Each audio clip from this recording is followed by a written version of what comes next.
Hey everybody, this is PJ Riley from Lancaster Archery here with a bow hunting tech tip for you today about choosing a sight for your compound bow for hunting. We're going to talk about 4 basic factors of bow hunting sights. We're going to talk about single versus multi-pin. We're going to talk about the amount of fiber in the sight. We're going to talk about pin size. And lastly, we're going to talk about the length of the sight bar. So probably the first thing you're going to want to decide for yourself is whether or not you want a single pin sight or you want a sight that has multiple pins. With the single pin sight, this is adjustable. You're in your tree stand, you adjust this to whatever yardage your target is, your deer is. There's a sight tape that you're going to set up so that you can adjust this sight up and down for the target that you're aiming at, whatever distance it is. The good thing about the single pins is you can see there's only one aiming point in there. So your scope, your field of view is not cluttered by other pins that could block the target or get you confused where you aim using the wrong pin. This one you set and you're always aiming at that pin. There's no gap in your sights. This sight, whether your target is 15, 18, 20, 22 yards, you adjust it to that yardage so you are always aiming directly at a pin. One of the potential downfalls of the single pin is you have to set it before you draw. So let's say that deer comes in at 20 yards. You're going to set your sight, you're going to draw back. Now before you can shoot, the deer hops away to 27 yards. Your sight is already set for 20. You're going to have to let down, adjust your sight, draw back. That can be a lot of movement that you can get busted. With the multi-pin sight, this is a 5-pin sight. Generally it's going to be set at, with most modern compounds, 20, 30, 40, 50, 60 yards. So those pins are fixed at that distance.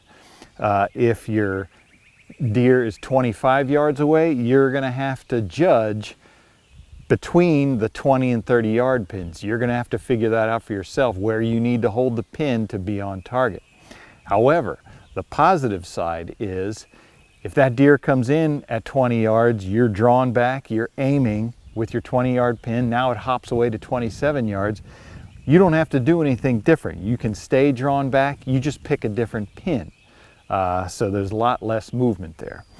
And you'll see with different fixed pin sights, this one, as I said, is a 5-pin sight. There are other sights that have 3 pins, some have 4 pins, some have up to 7 pins. It all depends on the distance you expect that you're going to shoot. Pretty much all sights these days use fiber optic as the aiming pins. And what happens is the more fiber there is incorporated into the sight, wrapped around the scope or running down the side of the sight, all that exposed fiber is gathering light, which is then transmitted to the very end, which is what you're using to aim. So the more fiber you have, the more it's gathering light.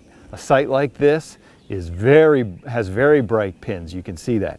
A sight like this, you can see that's all the fiber that it has, the length of the pin. So this sight isn't going to be quite as bright in those low light conditions. So again, that's something to consider, the amount of fiber that the sight has. Next thing you're going to want to figure out is the size of the pin that you're going to want to have in your sight. Today's sights, the basic pin sizes are 10 thousandths of an inch, 19 thousandths, 29 thousandths. Most sights use either one of those sizes of pins. 10 thousandths being the smallest, 29 thousandths being the biggest. You can see in this sight here, the top 3 pins are 19s, the bottom 2 are 10s.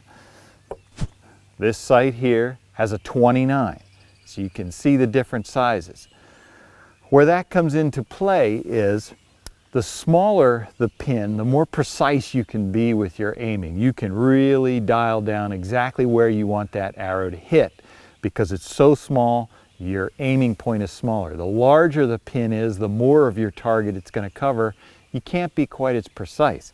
However, this 10 thousandth pin, because it's so small, is going to gather far less light than the 29 thousandth, which means this 10 thousandth pin is going to go dark before your 29 thousandths.